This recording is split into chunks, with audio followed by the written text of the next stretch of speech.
tornou Davi a juntar todos os escolhidos de Israel, em número de 30.000.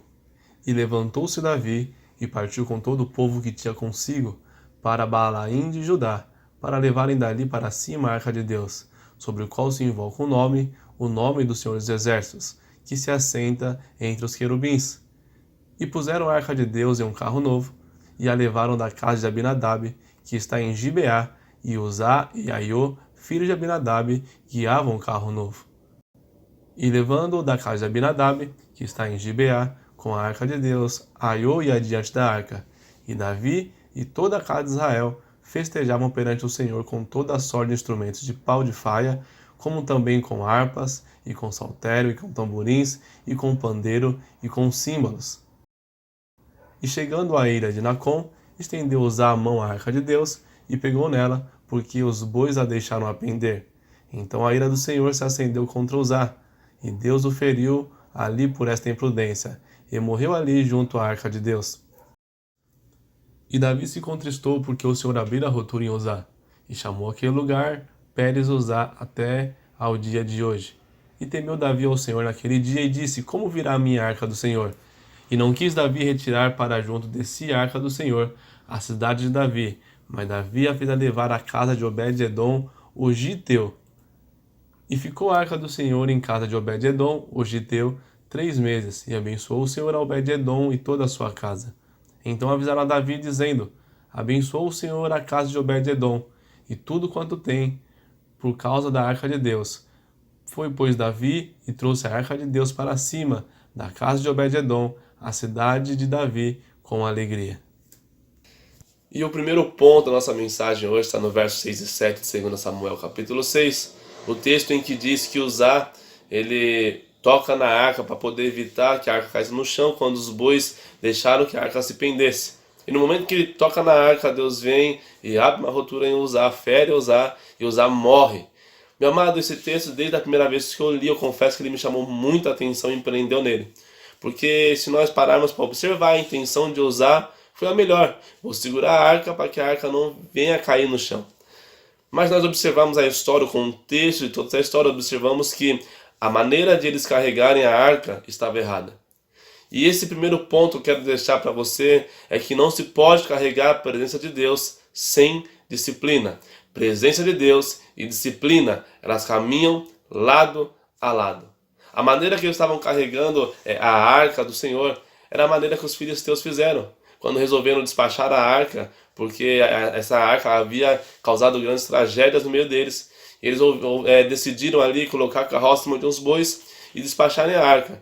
E dizendo que se a arca fosse para o arraial dos israelitas, ali foi o Deus de Israel que causou aqueles males. Agora, se fosse para um outro destino, foi um acaso que aconteceu aquilo. Então, quando eles despacharam essa arca em cima dos bois da carroça, foi direto para o arraial dos israelitas. E agora, nessa nova oportunidade que os israelitas têm de estar novamente com a presença de Deus no meio deles, Davi, quando assume o seu reinado, ele resolve pegar a arca na casa de Abinadab e levar para a cidade de Davi. E nesse percurso, eles carregam a presença de Deus da mesma maneira que os filisteus. Colocam a arca em cima de uma carroça com bois e começam a condução da arca até a cidade de Davi. No livro de Êxodo, o Senhor mostra a maneira correta de se conduzir a arca. Enquanto a arca estava sendo preparada, estava sendo feita, o Senhor ordenou ao povo que fizesse argolas, que seriam colocadas nas pontas da arca. E essas argolas seriam atravessadas um bastão coberto de ouro, para que assim, desta forma, pudesse ser conduzida a arca. Como? Nos ombros daqueles que carregariam, que conduziriam a arca. A presença de Deus deve ser conduzida por pessoas e não por coisas. A maneira que os israelitas estavam conduzindo a presença de Deus era da maneira errada. Estavam conduzindo em cima de carroça, conduzida por bois, quando deveria ser conduzida por pessoas. Presença de Deus sem disciplina mata. E o segundo ponto da nossa mensagem está no verso 8.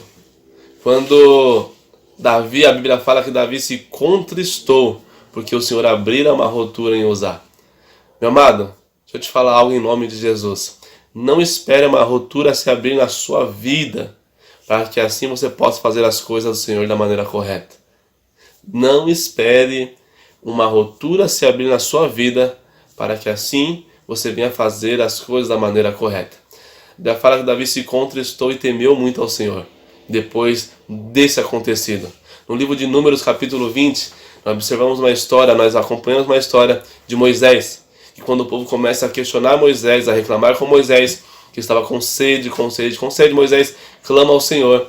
O Senhor fala: Moisés, pega a vara, agora estenda a sua vara e fala à rocha, que vai sair a água, você vai dar de beber a todo mundo.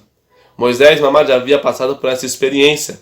No livro de Êxodo 17 conta isso, que o povo estava com sede, Moisés clama ao Senhor, o Senhor fala: Moisés, pega a sua vara, atravessa o rio em Horebe, ali vai ter uma rocha, você estende a vara e fere a rocha, e ali vai sair água. Moisés já havia tido uma experiência, ele havia ferido a rocha e havia saído água. E agora, numa segunda vez, o Senhor fala: Moisés, vai, estende a vara, mas agora você fala a rocha. Moisés, bravo com o povo, ele fere a rocha ao invés de falar, chama o povo de rebelde, sai água da rocha, o povo bebe daquela água, o povo fica saciado, porém as coisas não tinham sido feitas da maneira correta. O Senhor havia dito para Moisés falar a rocha, não ferir a rocha. Meu amado, em nome de Jesus Cristo, faça as coisas da maneira correta. Deixa eu te falar algo, não é porque está dando certo que Deus aprova. Às vezes nós queremos atrair a presença de Deus, achamos que Deus está se agradando daquilo que estamos fazendo, porque as coisas estão dando certo. E não é isso. O Senhor se agrada de obediência, não de resultado. Quando o Senhor mandar você falar a rocha, fale. Quando o Senhor mandar você ferir a rocha, você fere a rocha. Meu amado, Davi, ele temeu ao Senhor depois que uma rotura foi aberta em Uzá. Não espere uma rotura se abrir na sua vida, para que assim você venha temer ao Senhor. Faça as coisas da maneira correta, em nome de Jesus. O terceiro ponto da nossa mensagem está no verso 11 e 12. Após esse fato ter acontecido, a Bíblia fala que a Arca da Aliança é depositada na casa de Obed-Edom, fica ali durante 3 meses. E a Bíblia nos diz que durante os 3 meses, a casa de Obed-Edom e tudo que ele possuía, tudo que ele tinha, foi abençoada por Deus, por amor à Arca do Senhor. Meu amado, Deus abençoará a sua casa e tudo que você tem por amor a você, que hoje é a arca, que hoje é a morada do Espírito. No livro de 1 Coríntios, capítulo 3, a Bíblia fala: não sabeis vós, sois templo do Espírito, e que o Espírito habita em vós. Então, sabendo, meu amado, que hoje você é morada, que hoje você é a arca do Senhor, vai aí um conselho. Cuidado com aquilo que você faz com a arca. Cuidado com o que você ouve. Cuidado para onde você vai. Cuidado com o que você vê, para que você não venha profanar o templo do Senhor. Lembre-se, o santo não se mistura com o profano. Deus abençoa a casa de Obed-Edom, porque o Senhor amava a arca, amava a morada. E o Senhor te ama, Ele te fez templo dEle. Então, meu amado, Deus vai abençoar a sua família, Deus vai abençoar a sua casa. E tudo que você tem, por amor a você. Porém, não profane o templo. No mesmo livro de 1 Coríntios, no mesmo capítulo 3, a sequência do texto diz que aquele que destruir o templo, Deus também o destruirá. Meu amado, lembre-se que a regra da moradia de Deus não é nossa, é dele, porque a casa é dele, a morada é dele. Então o Senhor quem determina a maneira que a casa tem que estar. E você venha a ser abençoado, você venha a refletir sobre isso em nome de Jesus Cristo.